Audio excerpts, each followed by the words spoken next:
জানেন যে দেশে একটা ক্রান্তিকাল চলছে। আমি সমস্ত রাজনৈতিক দলের নেতৃবৃন্দকে এখানে আমন্ত্রণ করেছিলাম, ওনারা এখানে এসেছেন। আমরা সুন্দর আলোচনা করেছি। সেখানে আমরা সিদ্ধান্ত নিয়েছি যে একটা ইন্টারিম গভর্নমেন্ট আমরা ফর্ম করব এবং ইন্টারিম গভর্নমেন্টের মাধ্যমে এদেশের সমস্ত কার্যকলাপ চলবে।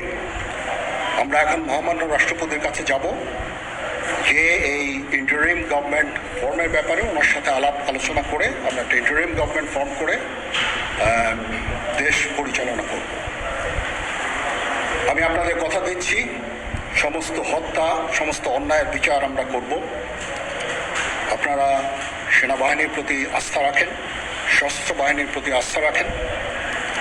আমি সমস্ত দায়িত্ব নিচ্ছি, আপনাদের জানমাল, এবং আপনাদেরকে আমি কথা দিচ্ছি যে আপনারা আশাহত হবেন না। ইনশাল্লাহ আপনাদের যত দাবি আছে সেই দাবিগুলো আমরা পূরণ করব এবং দেশে একটা শান্তি শৃঙ্খলা ফিরিয়ে নিয়ে আসব।